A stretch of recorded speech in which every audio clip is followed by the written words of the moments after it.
What's good, YouTube? It's your boy Stats with Evan, and I'm here to preview this weekend's 3-game series between my Washington Nationals and the Philadelphia Phillies. Let's get it poppin'. Actually, before we get started with this video, I want to address why there was no video for the Nats Royals series. I had a whole script ready to go for that series, and I was ready to shoot and all that, but I just didn't have time to shoot the day of because I had to work a double shift at my job. So here's what I'm going to do in the future, to prevent this issue from happening again. What I'm doing is, starting with this video, I'm actually shooting this Thursday night and I'm putting it up Friday morning. So that's what I'm going to do with the rest of my preview videos. I'm going to shoot and edit them the night before and then upload them when I wake up the morning of.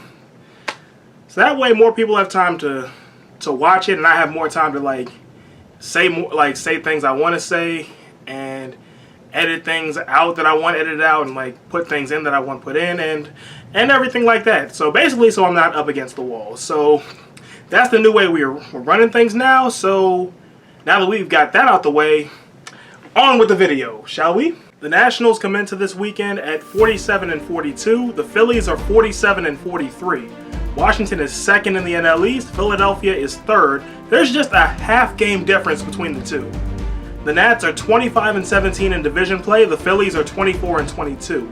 In their last series before the All-Star break, the Nationals won 2 out of 3 against the Royals. The Phillies won 2 out of 3 in New York.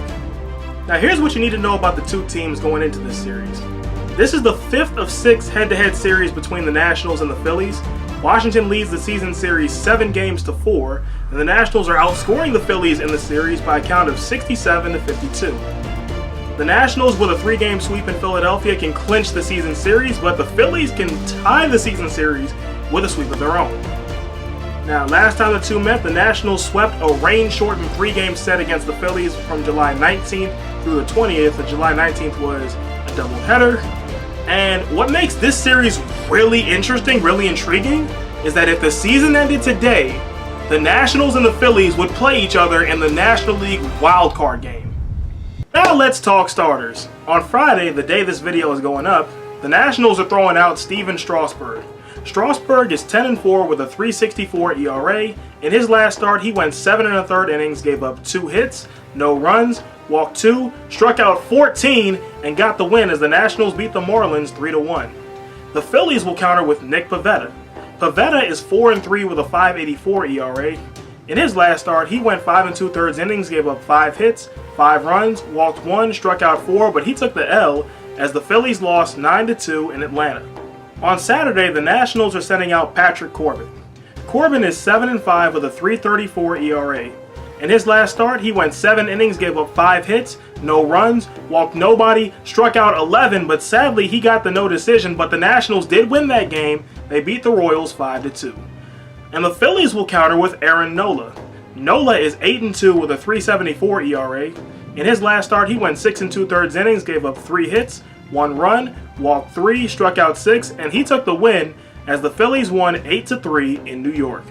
In the series finale on Sunday, the Nationals are sending out their ace, their all-star, and the man on the back of this jersey, Max Scherzer.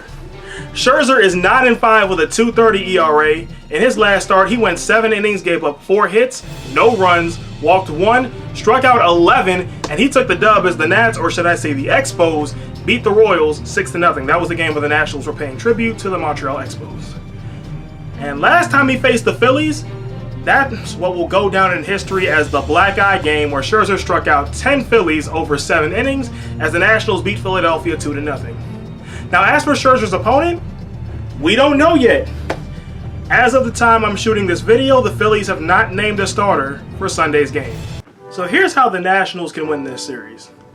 It's no secret for the Washington Nationals that this is a monumental series right here, right out of the All-Star break, as they begin a 10-game, 3-city road trip I dubbed Rivalry Road. It's 3 in Philadelphia, 2 in Baltimore, and 4 in Atlanta.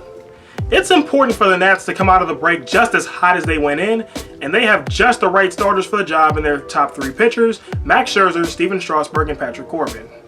And when it comes to starting pitchers, the Nats seem to have an advantage in this series, seeing as how they're coming in with their top 3, and the Phillies don't even know who's pitching for them on Sunday. Again, as of this video, they haven't named a starter. The key for the Nationals to winning this series is for the starters to do their thing, the offense to grab a lead, and the bullpen to shut the door late. It's a simple formula, but hey, it works. So that's how the Nats can win this series, but now let's look at how the Phillies can win it. Pretty much everything I just said about the Nationals can also apply to the Phillies this weekend. It's a big series for both as they are separated by the slimmest of margins, just half the game in the NL East and wildcard standings. Both teams play several high-intensity games out of the break, as the Nationals after this play 2 more series against known rivals in the Baltimore Orioles and the Atlanta Braves. Meanwhile, after this series for the Phillies, they got the Dodgers coming to town before heading to Pittsburgh for a rivalry series with the Pirates. This went unmentioned in the Nationals segment because I feel like you guys hear about it enough. There's no need to beat you over the head with it, but it has to be addressed. The Nationals bullpen has been shaky to this point in the season. However, the same can also be said for Philadelphia, as these two teams feature 2 of the worst bullpens in baseball. The Nationals currently have the highest bullpen ERA in baseball. The Phillies are 22nd on this list, and that's 8th from the bottom, by the way. So if there's one nearly surefire way for the Phillies to win this series, it's through the long ball, and Citizens Bank Park is the perfect place for long balls. So here's my thoughts on the series.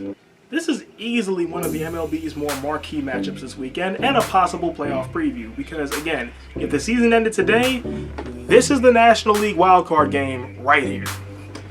This is a battle between 2 teams that have had very different first halves, with the Nats starting out horrendously bad and improving spectacularly, while the Phillies started out blazing hot and cooled off.